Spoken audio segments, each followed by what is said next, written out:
As we approach the last remaining articles, the selectmen have asked Attorney Mitchell to comment on some legal concerns with regard to Articles 25, 26, and 28, and 29.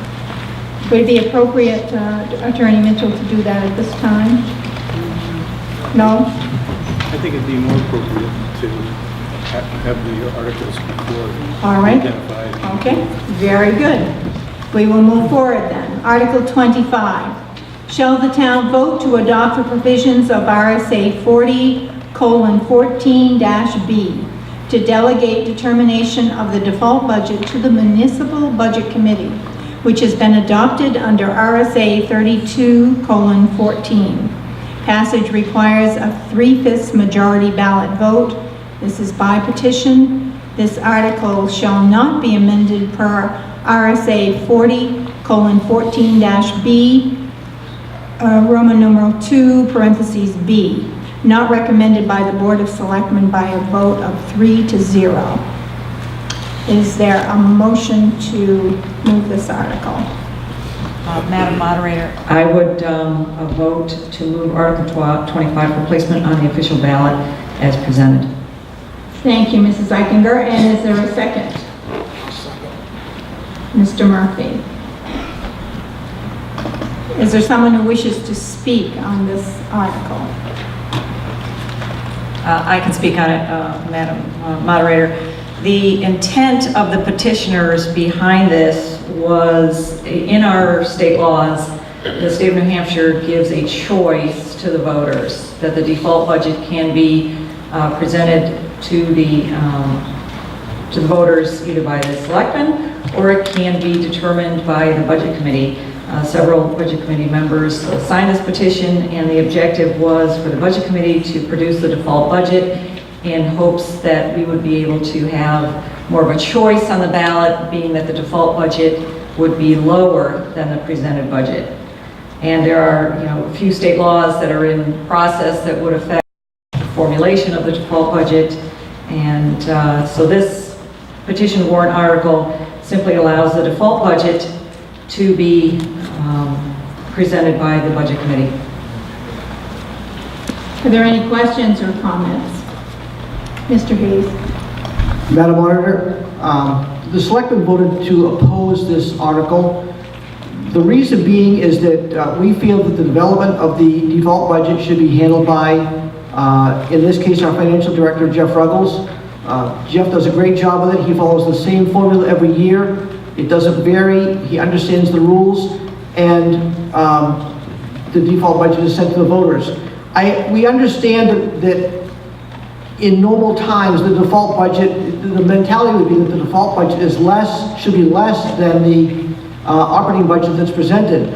However, in times like these, when the selectmen, and in this case the taxpayers, have worked hard to reduce the budget, it's quite often that the budget presented for vote is less than the actual default budget. You can understand why we've lowered the spending this year over what we spent last year. So obviously the default budget is higher.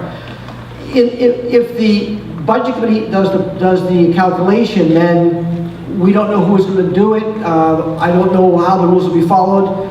In this case, depending on who's elected to the budget committee, that process would change.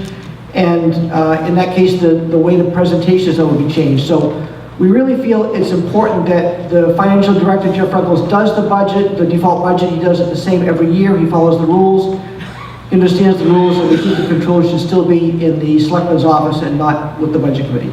Thank you.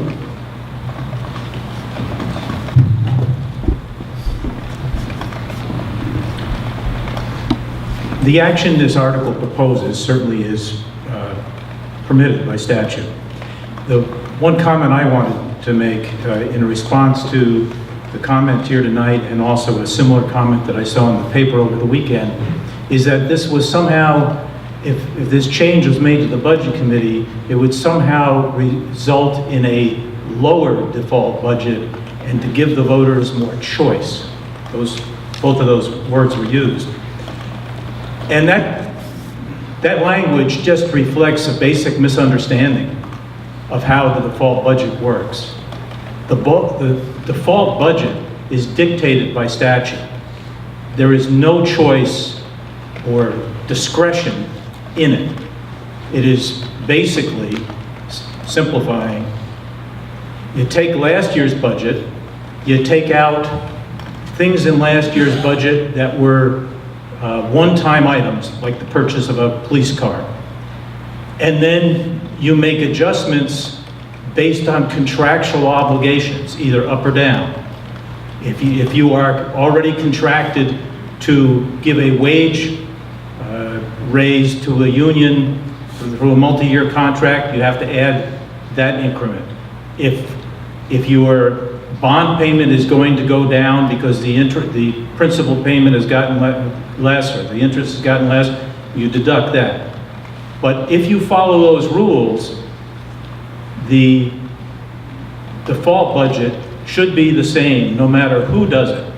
And I think what Mr. Hayes is trying to say, that they have confidence, selectmen have confidence in someone experienced in municipal finances who does the calculation carefully. But the reason that's given for the adoption of this article seems entirely inconsistent with the statute. Thank you. Madam Moderator, Skip Murphy once again.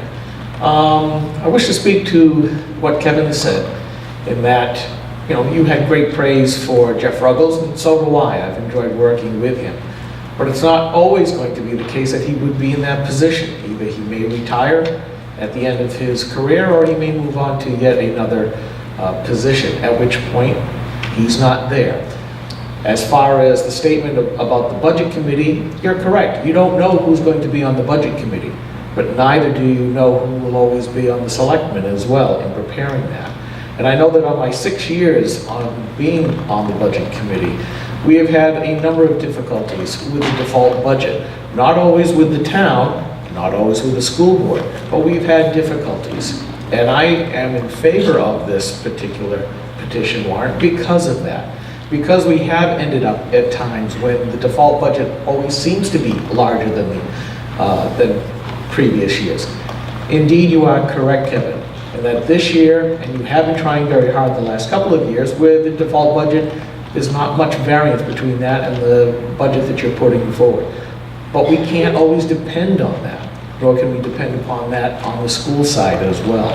So I think that where we've had some angst in the past, that I would rather see the Budget Committee take on this task, because we are going to go over this budget in as much detail, albeit over a shorter amount of time, September to approximately now, than what the Selectmen would do. And there are a number of us on the Budget Committee, as people rotate on and off, that study this in as much detail as well. Thank you, Madam Moderator.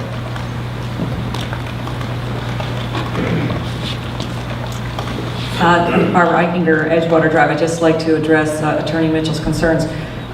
There is legislation pending, and there is legislation pending almost every year concerning the calculation of the default budget. And there is legislation pending that hopefully will pass. It will give more latitude to the creation of the default budget so that it is not always a fixed number, so that there is some latitude that the Budget Committee can affect that budget and change it. Thank you.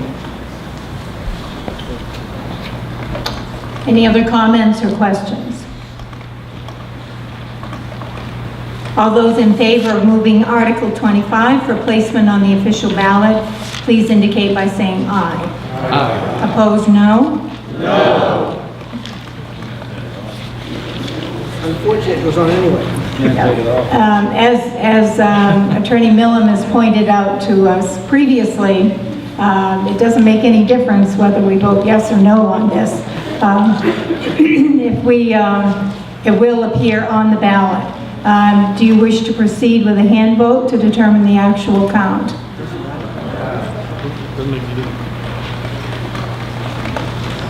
And I'm going to make a ruling that we will proceed to the next article. Article 26. Shall the town vote to adopt the provisions of RSA 32:5-B and implement a tax cap whereby the governing body or budget committee shall not submit a recommended budget that increases the amount to be raised by local taxes based on the prior fiscal year's actual amount of local taxes raised by more than 0%. Passage requires a 3/5 majority ballot vote. This is by petition not recommended by the Board of Selectmen by a vote of 3-0. Is there a petitioner who would like to move this article for placement on the warrant? Madam Moderator, I would like to motion to move Article 26 for placed on the official ballot as presented. Thank you. And is there a second? Then I'll do a second. Thank you. Is there anyone who would like to speak to this article, Article 26? I would like to speak, Madam Moderator, Barbara Eichinger, 558 Edgewater Drive. This is the first year that the state legislature has approved the ability of municipalities to have a tax cap. And what this does is it makes the amount taken from the property taxpayers, meaning the amount raised through taxation, that number is now fixed as long as the tax cap remains in place. This does not prevent deliberative session from modifying the number. It also doesn't prevent the selectmen or petitioners from placing warrant articles on the ballot, additional warrant articles. This is just an attempt to provide a hard stop on the taxation in order to help the tax rate, and I would like to recognize the fine work of the selectmen as far as trying to keep the budget down. But the petitioners feel that having this on a ballot would be beneficial. Any other comments or questions? Mr. O'Brien? I'm a little confused at the concept of this at this point. I mentioned earlier that the budget has been kept down for a number of years, so I don't know why it's such an emergency to do that at this point. What's interesting to me is that the Budget Committee is looking for some more responsibilities, which is good. They do a great job. This would actually take away their responsibilities, some responsibilities of the Budget Committee. And as Ms. Aikinger mentioned, the bottom line is it could be overridden at the deliberative session anyway. Mr. Conklin? Steve Colbert, Chestnut Drive. One of the issues that I've seen locally with the tax cap, if it's based upon the previous year's spending, is that it reduces the motivation as the selectmen of this year, where they have come in with a lower budget this year. If they know that next year's budget is going to be based on this year's budget, oftentimes you'll see a budget set to the very maximum so that the following years and the following years after that can be increased. And I know I've seen it a lot in the city of Laconia where they spend right up to the tax cap when they can, so that the next year's budget will be based on that year's budget instead of like they have this year, having the budget reduced.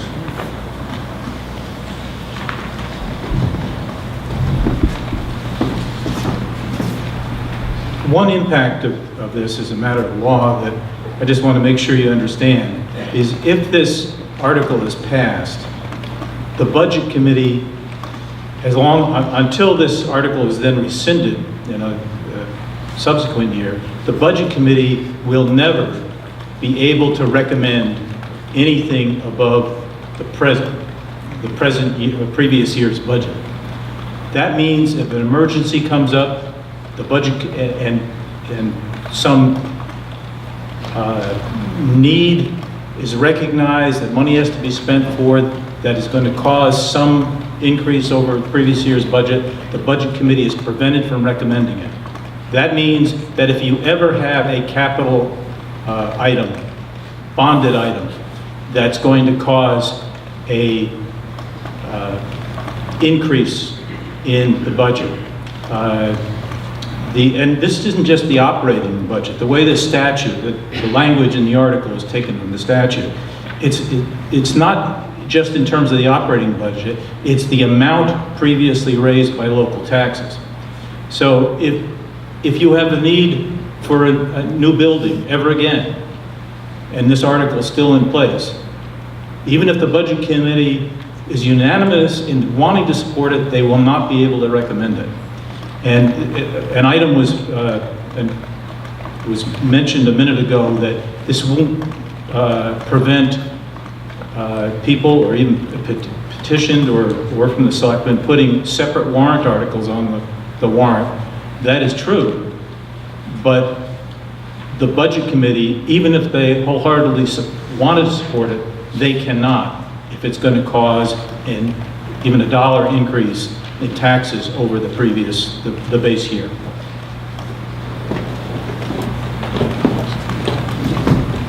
Mr. Murphy. Yes, I'd like to make my remark to the esteemed counselor. As a member of the budget committee, and at least for perhaps through tomorrow night, I'd be okay with that. Because I look at the budget committee as being the last bastion of protecting the taxpayers' wallets. And while indeed there are times where, in case of an emergency, more funds might need to be expended, but at that point in time, a warrant article could be placed on the ballot to override this, what most would consider to be a limitation. There are ways of getting around this. Now, whether it stays at 0% or goes to some other percent in the future, that would be up to the good voters of Guilford to determine. It's not a one vote always situation. And frankly, I just don't understand why you would use the argument of never having the ability to change it, when indeed we would.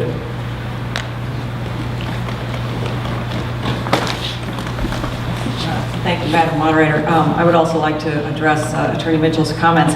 The Budget Committee also makes recommendations on the separate spending warrant articles that will be placed on the ballot. So to say that the Budget Committee couldn't recommend additional spending, I don't think is correct. You know, the Budget Committee still can make recommendations concerning separate warrant articles outside of the operating budget.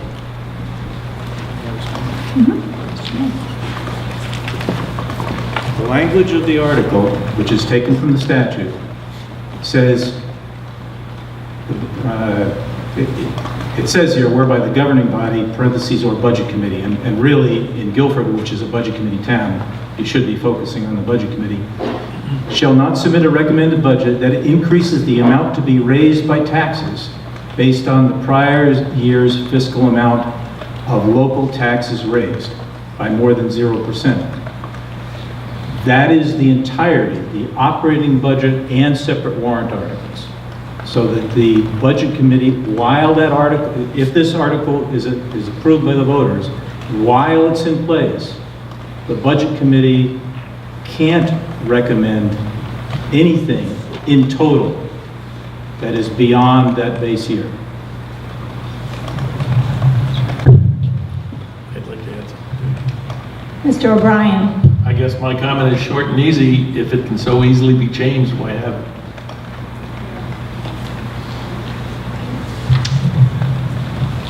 Questions, comments? All right. Are we ready to place the Article 16 on the official ballot? Please signify by saying aye. Aye. Opposed? No. And as we have previously ruled here at the podium, this article will be placed on the ballot.